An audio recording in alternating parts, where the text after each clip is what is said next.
1. Pancasila mengajarkan pentingnya musyawarah untuk mencapai mufakat. Ini berarti bahwa setiap keputusan yang diambil oleh pemerintah atau masyarakat harus melibatkan partisipasi dan pandangan dari semua pihak terkait. Berdasarkan prinsip ini, kebijakan yang tidak sesuai dengan sila keempat Pancasila adalah A. Mengadakan rapat desa untuk membahas pembangunan fasilitas umum dengan melibatkan semua warga. B. Membentuk peraturan daerah tanpa konsultasi dengan masyarakat yang terkena dampak. C. Mendirikan badan musyawarah di setiap tingkat pemerintahan untuk mengakomodasi pandangan rakyat. D. Melibatkan perwakilan dari berbagai kelompok masyarakat dalam penyusunan undang-undang. E. Mengadakan musyawarah untuk mufakat dalam pemilihan ketua RT.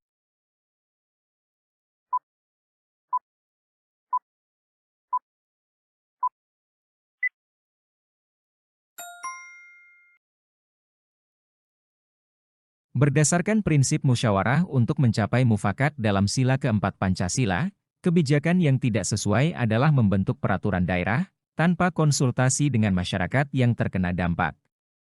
Kebijakan B tidak sesuai dengan sila keempat Pancasila, karena tidak melibatkan partisipasi masyarakat yang terkena dampak. Musyawarah untuk mufakat mengharuskan bahwa keputusan harus mempertimbangkan pandangan semua pihak terkait, termasuk masyarakat yang akan terpengaruh oleh kebijakan tersebut. Tanpa konsultasi, keputusan bisa dianggap tidak memenuhi prinsip musyawarah. 2. Pasal 33 Ayat 3 Undang-Undang Dasar Negara Republik Indonesia tahun 1945 menyatakan bahwa bumi dan air dan kekayaan alam yang terkandung di dalamnya dikuasai oleh negara dan dipergunakan untuk sebesar-besar kemakmuran rakyat. Prinsip ini mencerminkan semangat gotong royong dan keadilan sosial yang menjadi dasar dari ekonomi Indonesia, sebagaimana tercermin dalam semangat perjuangan bangsa yang menekankan pada kepentingan bersama di atas kepentingan individu. Berdasarkan prinsip tersebut, kebijakan yang paling sesuai dengan Pasal 33 Ayat 3 UUD 1945 adalah A. Menyerahkan pengelolaan sumber daya alam kepada perusahaan asing. G. Untuk efisiensi yang lebih tinggi. B. Mendorong privatisasi sumber daya alam agar dikelola lebih profesional oleh pihak swasta. C. Membatasi keterlibatan negara dalam pengelolaan sumber daya alam, untuk memberi ruang pada swasta. D. Memastikan pengelolaan sumber daya alam tetap berada di tangan negara, untuk menjamin distribusi hasil yang merata bagi seluruh rakyat. E. Memberikan hak penuh kepada daerah untuk mengelola sumber daya alamnya, tanpa campur tangan pemerintah pusat.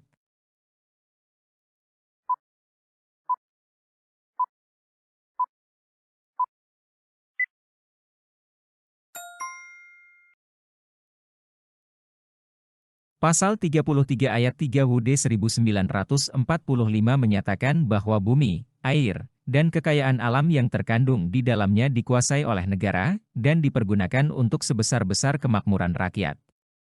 Prinsip ini menekankan bahwa pengelolaan sumber daya alam harus dilakukan oleh negara untuk memastikan bahwa hasilnya bermanfaat secara merata bagi seluruh rakyat, bukan hanya untuk kepentingan individu atau kelompok tertentu. 3. Dalam upaya mempertahankan kedaulatan negara, setiap warga negara memiliki tanggung jawab dalam berbagai aspek kehidupan, termasuk ekonomi, sosial, politik, dan hukum. Tindakan bela negara dalam aspek ekonomi adalah tindakan yang mendukung stabilitas dan kesejahteraan ekonomi bangsa. Di antara pilihan berikut, manakah yang merupakan bentuk tindakan bela negara dalam aspek ekonomi? A. Mendorong penggunaan produk dalam negeri sebagai upaya mengurangi ketergantungan pada impor. B. Mengkritisi kebijakan ekonomi pemerintah yang dinilai merugikan kelompok tertentu. C. Mengadvokasi penghapusan pajak untuk mendorong investasi asing masuk ke Indonesia. D. Meningkatkan kesadaran masyarakat tentang pentingnya investasi di pasar saham. E. Mengajak masyarakat untuk berpartisipasi dalam program-program sosial pemerintah guna mengurangi kemiskinan.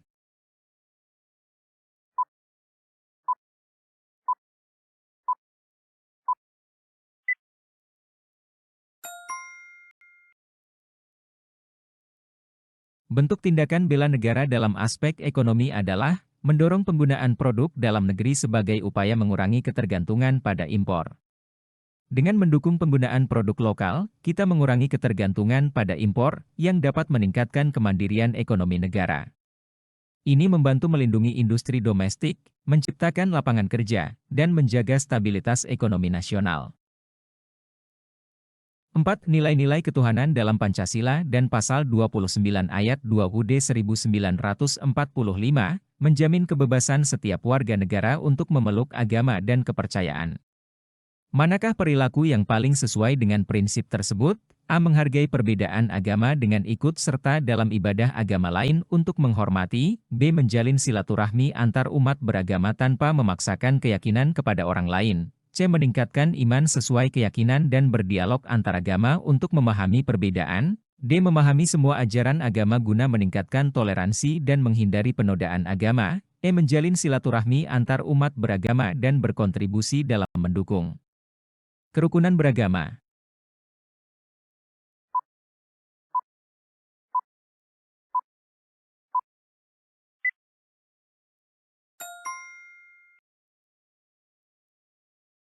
Prinsip kebebasan beragama yang dijamin oleh Pancasila dan Pasal 29 Ayat 2 UUD 1945 menekankan hak setiap individu untuk memeluk agama dan kepercayaan sesuai dengan keyakinannya masing-masing, serta menghormati hak orang lain untuk melakukan hal yang sama. Ini mencakup sikap saling menghormati dan toleransi antar umat beragama. Menjalin silaturahmi antar umat beragama tanpa memaksakan keyakinan, pilihan ini mencerminkan sikap menghargai perbedaan dan menghormati hak individu untuk memeluk agama masing-masing, tanpa mencoba memaksakan keyakinan kepada orang lain. Ini adalah bentuk tindakan yang paling sesuai dengan prinsip kebebasan beragama, karena fokus pada membangun hubungan yang harmonis sambil menghormati perbedaan keyakinan. 5. Rasa cinta tanah air mendorong setiap warga negara untuk berperan aktif dalam pembangunan nasional di berbagai bidang, termasuk ekonomi. Tindakan yang paling efektif dalam mendorong pembangunan nasional dalam aspek ekonomi adalah A. Mendorong kewirausahaan dan inovasi teknologi di bidang industri, pertanian, dan jasa yang dapat meningkatkan daya saing ekonomi negara. B. Memberikan fasilitas dan dukungan bagi pelaku usaha kecil dan menengah, dengan bunga yang tinggi untuk meningkatkan pendapatan negara. C. Membatasi investasi asing dan lebih fokus pada investasi dalam negeri, untuk melindungi ekonomi nasional. D. Mengajak masyarakat untuk berpartisipasi aktif dalam kegiatan sosial, seperti kerja bakti dan donasi guna memperkuat solidaritas. E. Menjalin kerja sama antar lembaga negara dan masyarakat, dalam meningkatkan kualitas pelayanan publik untuk mendukung ekonomi.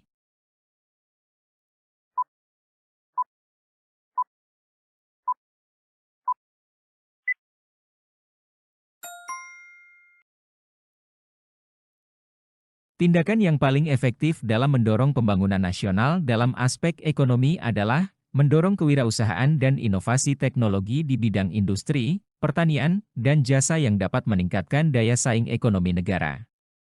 Kewirausahaan dan inovasi teknologi. Mendorong kewirausahaan dan inovasi teknologi dapat secara langsung meningkatkan daya saing ekonomi negara dengan menciptakan peluang usaha baru, meningkatkan efisiensi, dan mendorong pertumbuhan sektor-sektor penting seperti industri, pertanian, dan jasa. Ini berkontribusi pada penciptaan lapangan kerja, peningkatan produktivitas, dan pertumbuhan ekonomi yang berkelanjutan.